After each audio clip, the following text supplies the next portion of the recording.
సింహాసనముపై ఆసీనుడా, దేవదూతలు ఆరాధించు పరిశుద్ధుడా. యేసయ్యా నా నిలువెల్ల నిండియున్నావు, నా మనసారని సన్నిధిలో సాగిలపడి నమస్కారము చేసెదా, సాగిలపడి నమస్కారము చేసెదా. నా మనసారని సన్నిధిలో సాగిలపడి నమస్కారము చేసెదా, సాగిలపడి నమస్కారము చేసెదా.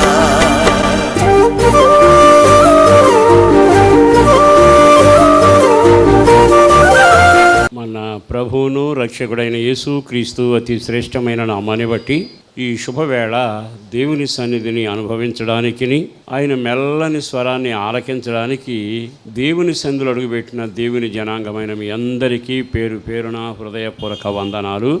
చదవండి 119వ కీర్తన 73వ వాక్యాన్ని జాగ్రత్తగా చదువుదాం.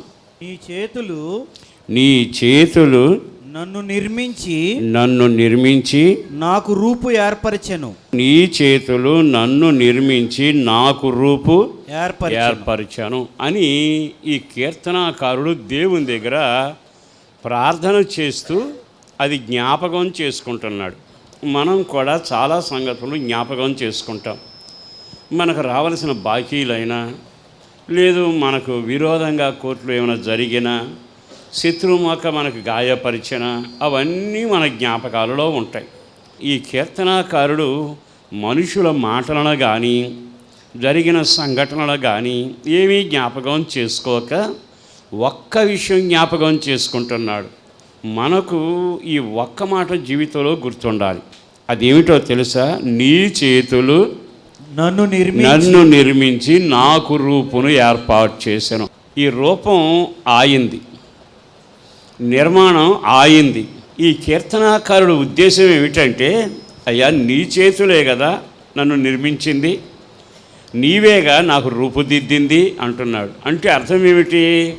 నేను ఈ స్థితిలో ఉన్నాను అంటే, నేను ఈ రూపంలో ఉన్నాను అంటే నీవుగా నన్ను ప్రేమించి ఈ కార్యం చేశావు. మొదటిది ఏమిటో తెలుసా?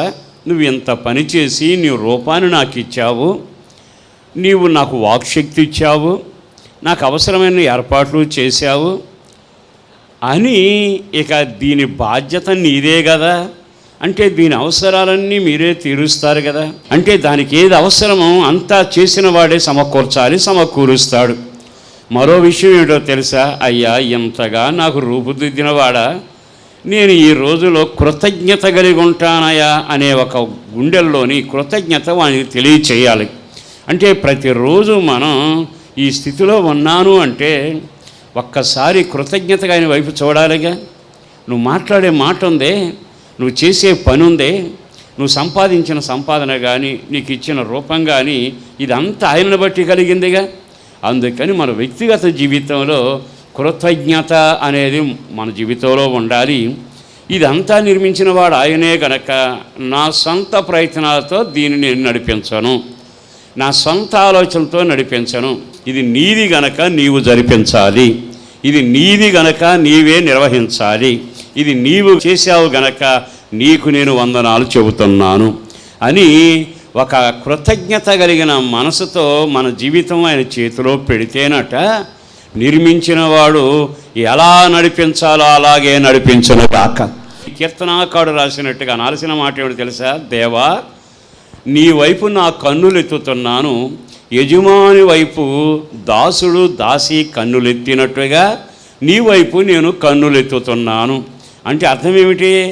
యంత్రం మొరాయించిన, మన పనుగడలో ఇరుకులు వచ్చినా నేనుగా చేసుకోలేనయ్యా, నా సమస్తం నిర్మించినవాడా అంటూ ఆయన వైపు ఎప్పుడైతే మనం తేరి చూస్తామో ఆయన బాధ్యత స్వీకరించి మనం నిర్మించిన వాడు ఏ పని కొరకు నిర్ణయించాడో దాన్ని సంపూర్ణంగా మనలో జరిగించునుగాక. కొన్ని మాటలు అన్నాడు, ఆ మాటలను జ్ఞాపకం చేసుకుందాం. 2వ లైన్ చదవండి. నేను నీ ఆజ్ఞలను నేర్చుకున్నట్లు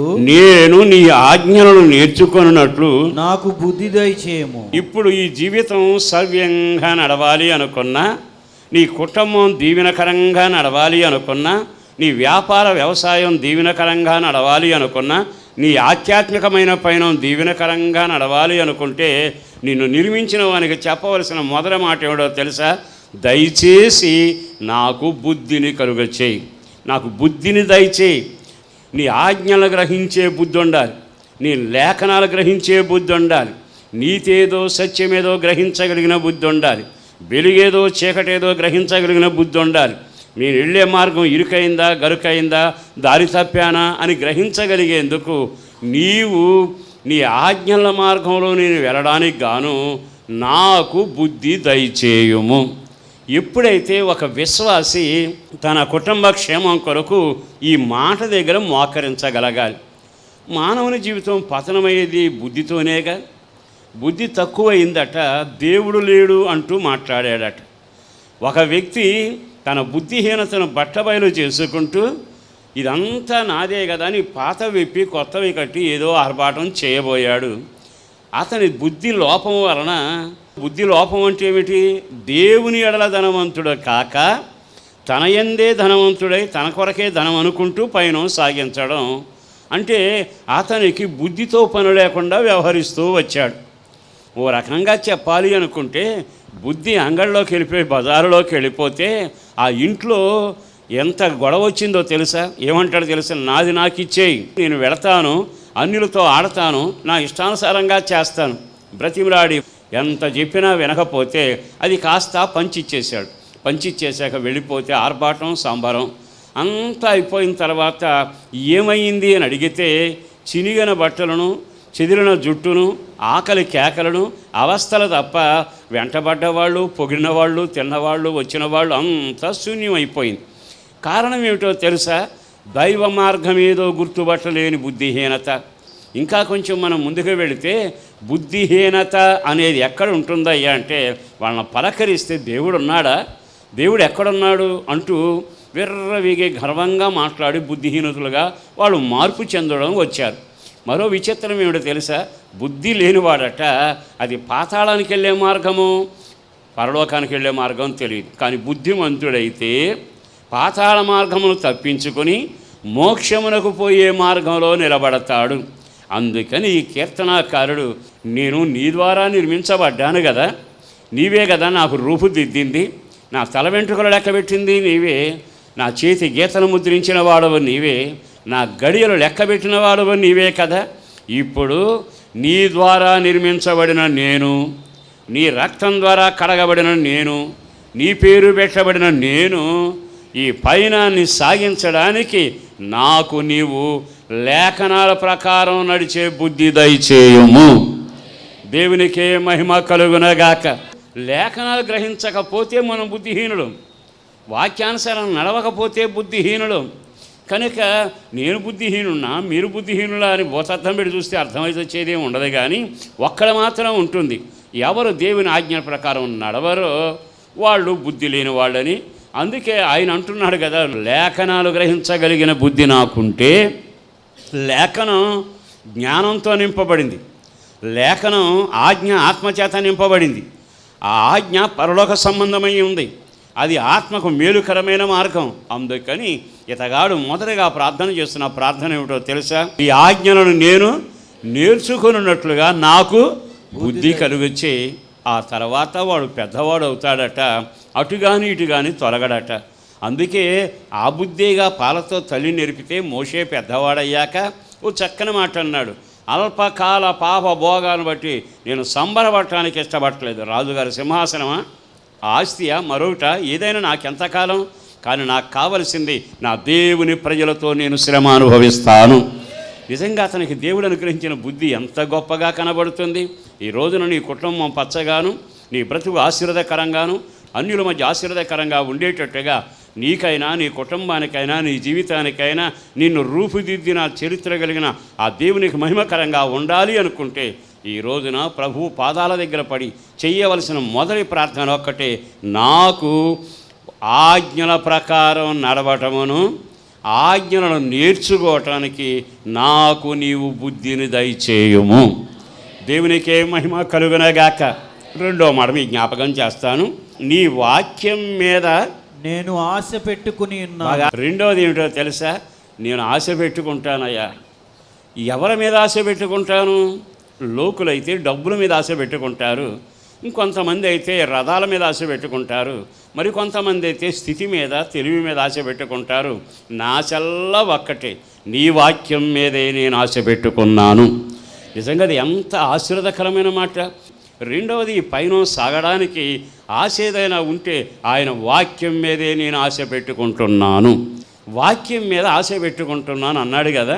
వాక్యాన్ని గురించి ప్రభు ఒక మాట చెప్పాడు. ఏమని?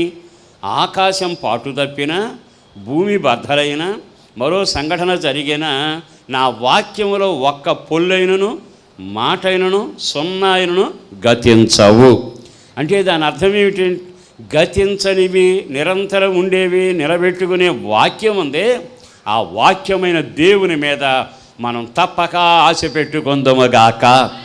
ఆయన వైపు తిరిగి, ప్రభువా నీ మీదే, నీ వాక్యం మీదే నేను ఆశ పెట్టుకున్నానని ఆయనతో చెబితే ఆయన ఎంత సంబరపడతాడండి. అందుకని కొందరు గుర్రాలను బట్టి రథాలను బట్టి అనే మాట వాడారు.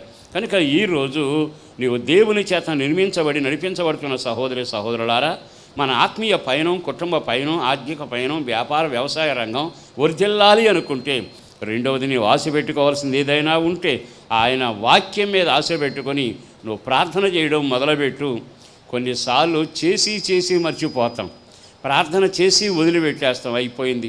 కానీ సంవత్సరాలు గతించిన దేవుడు మాట మాత్రం మార్పు లేదు, మారడు. వాక్యం మీద నీవు ఆశ పెట్టుకుంటే నా దేవుడు తప్పక రూపుదిద్దిన వాని చరిత్రను సవ్యంగానే నడిపించునగాక.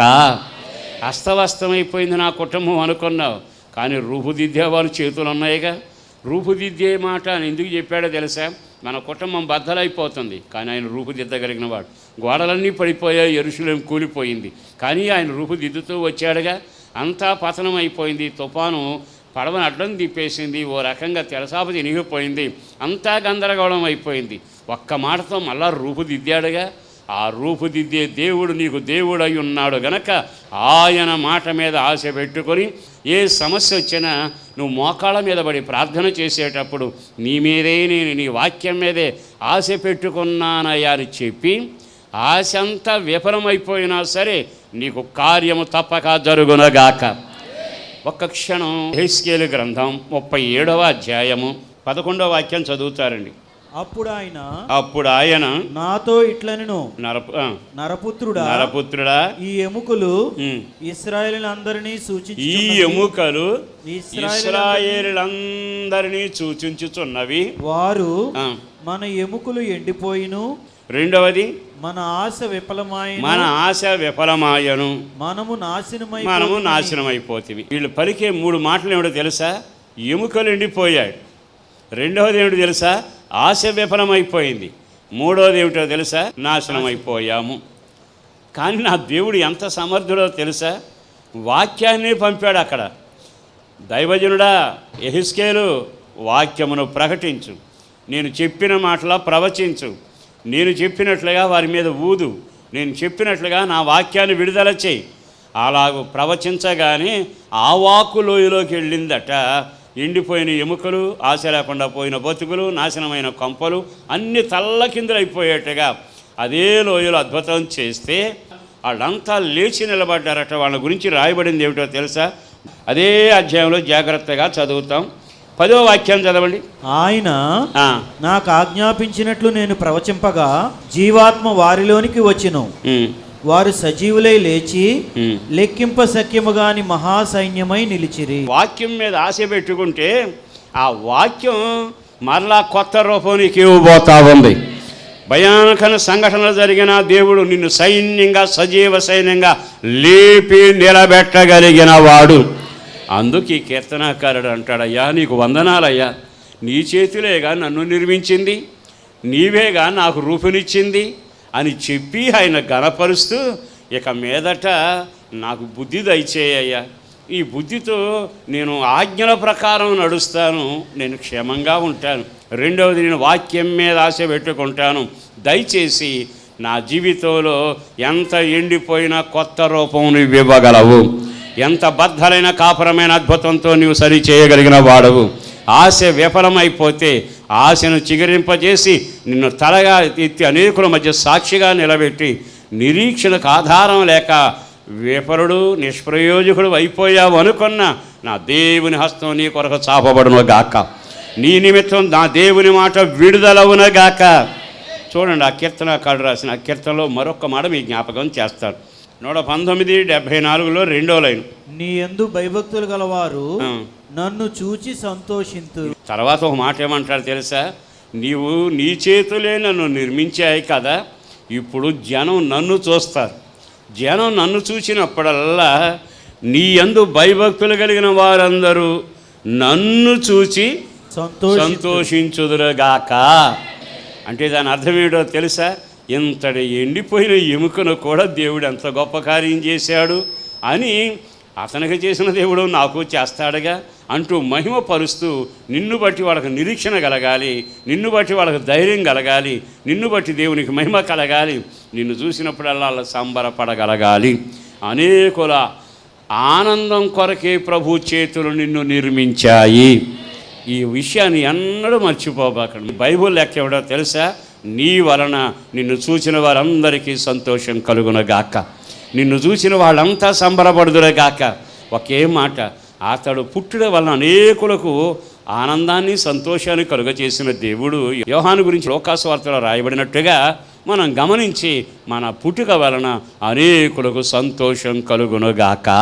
గుండె మీద చేయి పెట్టుకుని ఆలోచిద్దామా? నేను ప్రభువులో ఉన్నాను, వాక్యం మీద ఆధారపడ్డాను, నేను వినే బుద్ధి కలిగి ఉన్నాను, బుద్ధి కలిగిన క్రైస్తవుడిగా బతుకుతున్నాను. నన్ను చూసిన వాళ్ళకి ఆనందం కలుగుతుందా? నిన్ను చూసిన నీ కుటుంబీకులకు ఆనందం కలుగుతుందా? నిన్ను చూసిన నీ బంధువులకు ఆనందం కలుగుతుందా? నిన్ను చూసిన లోకంలోంచి రక్షించబడి దేవుని వైపు మడుతున్న నూతన విశ్వాసి నిన్ను బట్టి ఆనందపడుతున్నాడా? మరొక మాట కూడా మీ జ్ఞాపకం చేస్తాను, కొంచెం కిందకు చదువుతాం. యెహోవా నీ తీర్పులు న్యాయమైనవనియు విశ్వాస్యత గలవాడనై నీవు నన్ను శ్రమపరిచిదవనియు నేను ఎరుగుదును. ఏమని రాశాడు అక్కడ? నీ తీర్పులు న్యాయమైనవి, విశ్వాస్యత గలవాడవై నీవు నన్ను శ్రమపరిచితివి అని నేను ఎరుగుదు. ఇతరట నడిచెడతా ఉంటే దేవుని తీర్పులు వస్తున్నాయట, దేవుని న్యాయం ఇతను ఎదుర్కొంటా ఉందట. మనం ఆ మార్గంలో వెళ్ళేటప్పుడు న్యాయం తప్పామనుకో, నీతిని తప్పామనుకో, నా దేవుడు ఏం చేస్తాడో తెలుసా?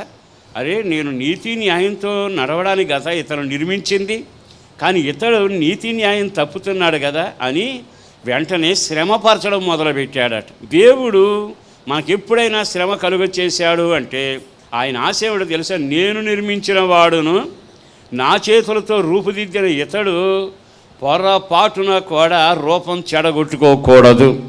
నీతి న్యాయాన్ని అతనితో నేను నడిపించాలనుకుంటున్నాను, దారి తప్పుతున్నాడు గనక ఇతనిని శ్రమ పాలు చేస్తాను. వెంటనే ఇతడేమంటున్నాడు తెలుసా? అయ్యా, నీవు నన్ను శ్రమపరచుడ నాకు మేలాయను, నేను శ్రమలో నడవడమే నాకు మేలాయను. బాగా ఆలకించండి, కొన్నిసార్లు మనకు శ్రమలు వస్తాయి. శ్రమలు రాని భక్తి జీవితం ఎక్కడా లేదు. కొన్ని శ్రమలు రాగానే ఎంత దేవుని మందిరానికి వెళ్ళాను, గుడికి వెళ్ళాను, ఇంత కానుకించాను, ఇంత ప్రార్థన చేశాను, ఇంత చేశానని ఏకరువు పెడుతున్నావు. ఆయన నువ్వు ఇచ్చిన డబ్బును చూసి, నువ్వు ఇచ్చిన ధాన్యం చూసి, నువ్వు చేసిన దానాన్ని చూసి, నువ్వు కట్టిన గోపురాలను చూసి ఆయన నీ కార్యం చేయక్కరడా. నీకు ముందుగానే రూపించి ఆయన నిన్ను ప్రేమించాడు. అందుకని దీనితో ఆయన కాటా వేయకూడదు. నువ్వు చేసిన ఘనకార్యాన్ని బట్టే కాటా వేయక నీతి న్యాయం ప్రకారం నేను నడవాలి అనే ఒక ఆలోచనకు వస్తే ఎక్కడైనా దారి తప్పిన వెంటనే ఆయన శ్రమపరచడం మొదలు పెడతాడు. మీకు అర్థమైన మాట చెబుతాను. పార్కుల్లో చెట్లు ఉంటాయి కదా, ఎరువు నీరు మేత అన్నీ ఉంటాయి, పుష్కలంగా ఎదుగుతుంది, పచ్చగా తయారవుతుంది. కానీ అక్కడ తోటమాలిని పెడతాడు. తోటమాలి ఏం చేస్తాడో తెలుసా? దాన్ని నెమ్మదిగా కత్తిరించడం మొదలు పెడతాడు. కత్తిరించడం అంటే అర్థం ఏమిటంటే నీకు సౌందర్యం కలగాలి. ఆయన కత్తిరించేది ఎందుకో తెలుసా? నువ్వు హద్దు మీరి బయటకు వెళ్ళకూడదు. బాగా ఆలకించండి. దేవుని వాక్యం ఎప్పుడు మనం చదివినా అది మనల్ని గద్దిస్తూ ఉంటే మనకు ఆశీర్వాదకరం. పెద్దలు గద్దించడం నాకు తైలాభిషేకం అంటాడు. మరొక మాట ఏముంది తెలుసా? ఆత్మ ఎవరిని గద్దించినా వారు దీవెన పొందుతారు. మరి ఈ రోజున శ్రమ పడడం అనే కార్యక్రమం ఎప్పుడు వచ్చిందో తెలుసా? ఆ మొక్కట కొంచెం హద్దు మీరి అన్నిటికంటే ముందుకు పైకి లేచిందట. వెంటనే నెమ్మదిగా వాటిని కత్తిరించడం మొదలు పెడతాడు. అంటే హద్దులో ఉంచుట అనే విషయం. రెండవది, కత్తిరించే వ్యక్తిగా ముచ్చడైన ఆలోచన ఏమిటో తెలుసా? ఎవరొచ్చినా ఈ చెట్టు దగ్గర నిలబడి ఈ చెట్టును చూసి ఆనందించేటట్టుగా దీనికి సౌందర్యం నేను తెచ్చిపెట్టాలి. అది ఎంత చక్కని మాట అండి. నా ప్రాణప్రియుడైన యేసు నన్ను నిన్ను చూచిన తర్వాత ఆయన మొదటగా రూపుదిద్దాడు. రెండవసారి కత్తిరించి రూపుదిద్దబోతున్నాడు, శ్రమపరిచి రూపుదిద్దబోతున్నాడు, హెచ్చరించి బుద్ధి చెప్పి నేను రూపుదిద్దబోతున్నాడు. ఇప్పుడు నువ్వు చేయాల్సింది ఏమిటో తెలుసా? నేను ఎరుగుదును. నాకు ఈ శ్రమ ఎందుకు వచ్చిందో నేను ఎరుగుదను, నాకెందుకు కత్తిరబడిందో నేను ఎరుగుదను, నేను ఎక్కడ దేవుని చేత గద్దించబడ్డానో నేను ఎరుగుదను, ఎందుకు దేవుడు నన్ను గద్దించాడో నేను ఎరుగుదను. అంటే అర్థం ఏమిటి? తన జీవితంలో బుద్ధి జ్ఞానం ఎంత గొప్పగా రాయబడింది. నా ప్రాణప్రియుడిని యేసుని బట్టి బ్రతిమలాడుతున్నాను. ఈ రోజున రూపుదిద్దబడిన నీవు నీ రూపాన్ని చెడగొట్టుకుంటే యేసు రక్తంలో కడిగి పరిశుద్ధపరిచి మరలా కొత్త రూపం ఇచ్చాడు. ఇప్పుడు నిన్ను తన వెంట పెట్టుకుని తీసుకుని వెళ్ళబోతున్నాడు. పరలోక దేవుని నిలబడతాడు. ఇది నేను రక్తం ద్వారా కడిగిన కొనుక్కున్న సంఘం, మచ్చాడాగో ముడత లేని సంఘం, వధువైన సంఘం అని దేవుని దూతలకును పరిశుద్ధమైన దేవుడు తండ్రి అయిన దేవుడు నిలబెట్టబోతున్నాడు. అందుకని నీ సౌందర్యం కోసం ఎంత తపన పడుతున్నాడు ఆయన ఎంత ఆరాటపడుతున్నాడు. ఈ మొక్క ఒకప్పుడు అనామకమైన సౌందర్యం కలిగినదిగా మారాలి. నేను మీరు మన పాప గాయాల చేత భయంకరమైన జీవితం జీవించిన ఆయన తపన, ఆయన ప్రేమ, ఆయన ఆలోచన ఏమిటో తెలుసా? నా చేతులు రూపుదిద్దితే ఇది ఎలా ఉండాలి అంటే అందమును సౌందర్యమును సంతరించుకొని మచ్చలేని సంఘంలాగా ఎదుట నిలబడాలి. దేవునికే మహిమ కలుగునగాక. ఆ మాట ఎంత చక్కగా జ్ఞాపకం చేసుకుంటున్నాడు. నా సౌందర్యం కొరకేనా? నేను నీపై ఆనుకుంటే ఎండిపోయిన నన్ను కూడా సజీవులుగా చేయటానికేనా? నీ చేతులేగా నాకు రూపుదిద్దా, నీ చేతులేగా నన్ను నిర్మించే. ఒక క్షణం 77వ వాక్యాన్ని చదువుదాం. నీ ధర్మశాస్త్రము నాకు సంతోషకరము, నేను బ్రతుకున్నట్లు నీ కరుణా కటాక్షములను నాకు కలుగునుగాక. ఈ ఒక్క మాట ఆలకించండి. నేను బ్రతుకున్నట్లుగా కరుణ కటాక్షములు నాకు దయచేయము. బాగా ఆలకించండి. నీకు కరుణ కటాక్షం కావాలంటే బంధువు దగ్గరికి వెళ్తావా, స్నేహితుల దగ్గరికి వెళ్తావా, వైద్యుడి దగ్గరికి వెళ్తావా? బైబిల్ బోధిస్తుంది కరుణా కటాక్షాలకి సమృద్ధిగా ఉన్నవాడు, ఆ కరుణా కటాక్షాలను సమృద్ధిగా ఇవ్వగలిగిన వాడు ఒక్క ఆయనే ఉన్నాడు.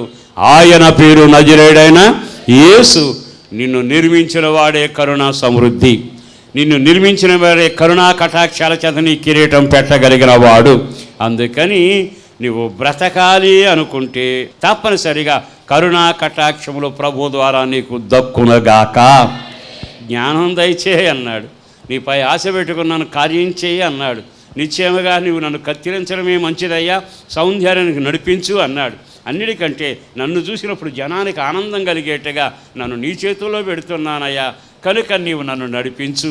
ఈరోజు ఈ మాటలు విన్నాక ఒక 4 కార్యాలు నీ జీవితంలో జరిగితే, బుద్ధి నీకు కలిగి జ్ఞానం, వాక్యానుసారంగా ఆజ్ఞల ప్రకారం నడిచే బుద్ధి ఉంటే, ఆయన వాక్యంపై ఆధారపడే అనుభవం ఉంటే, అనేకులు నిన్ను చూసి వాళ్ళు కూడా ఆనందించేట్టుగా నిరీక్షణకు గుర్తుగా నీవు ఉంటే, నీ జీవిత అనుభవాల్లో వెళుతున్న తర్వాత నువ్వు ఆయుష్ కలిగి నీవు బ్రతుకున్నట్లుగా కరుణా కటాక్షం ప్రభు దయచేయడానికి ఇష్టపడుతుండగా ఒక్క క్షణం ఆయన వైపు తిరిగి, అయ్యా ఇప్పుడు నాకు అర్థమైంది, రూపుదిద్దిన వాడవు నీవే, పేరు పెట్టిన వాడవు నీవే, మా మార్గాన్ని నడిపించేవాడవు నీవే. ఇక మీదట అన్యుల మధ్య అయినా నా మనుగడ నీతోనైనా ఒక దీవెనకరంగాను ఎత్తబడి సంఘంలో సౌందర్యం కలిగి మచ్చలేని బిడ్డగా నేను మారునట్లుగా నా పట్ల కార్యం జరిగించవా? నా జీవితం నీ చేతుల్లో పెడుతున్నానని ఎవరైనా ఈరోజు ప్రార్థన చేయగలిగితే, ఆశ విఫలమైపోయినా, బ్రతుకు ఎండిపోయినా, నాశనమైపోయిన కుటుంబంగా ఉన్నా, నీ పరిస్థితులు అస్తవ్యస్తంగా ఉన్నా, నా దేవుడు ఒక అద్భుతం నీ ఇంట్లో చేయబోతావన్నాడు. నా దేవుడు నీ కుటుంబంలో ఒక అద్భుతం జరిగించబోతావన్నాడు. ఆయన వాక్యమే శరణం. నిన్ను ఆయన గద్దించినప్పుడల్లా సౌందర్యం పెరుగునగాక, నిన్ను కత్తిరించినప్పుడల్లా రూపం దిద్దబడునగాక. అనేకులకు ఆనందకరంగా నీవు ఉండబోతున్నావు. అట్టి కృప నాకు దయచేయని ఒక్క క్షణం మోకరించి ప్రార్థన చేసుకుందామా? దయచేసి మోకరించండి.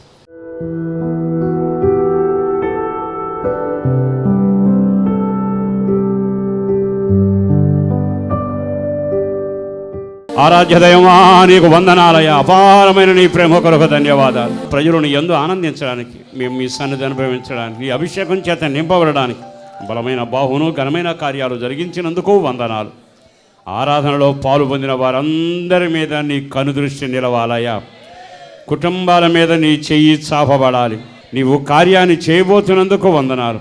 నా తోటి సేవకులు వారందరినీ కనికరించి సేవను ఫలభరితంగా మార్చండి. సేవకులు క్షేమం కలుగ చేయండి. నీ నామ ఘనతను బట్టి ఎంతమంది అవసరాలతో ఇక్కడికి వచ్చారో వారి అవసరాలన్నీ తీర్చబడాలి. ఎవరు మా ప్రార్థన కోరుకుంటున్నారో వారికి దీవెన కలగాలి. ఎవరి కష్టార్జితం ఈ సేవలో ఖర్చు చేయబడుతుందో అది ఏహమందునో పరమందులో దీవెనకరంగా మారాలి. అనేకులకు ఆశీర్వాదకరంగా మార్చండి. సంఘం ఫలభరితంగా ఉండాలి. సంఘం సౌందర్యంగా ఉండాలి. సంఘం శోధనలో నిలవగలిగి ఉండాలి. సంఘం అనేకులకు ఆదరణగా ఉండాలి. ఈ సంఘం అనేకులు చూచినప్పుడు ఆనందించేటట్టుగా మీరు కార్యం చేస్తున్నందుకు వందనాలు. అటు ఘనకార్యం చేస్తున్నందుకు స్తుతి చెల్లిస్తూ రాకడ కొరకు సిద్ధపరచుమని యేసు పరిశుద్ధ నామాన ప్రార్థించి విన్నవించి వేడుచూ ఉన్నాము తండ్రి.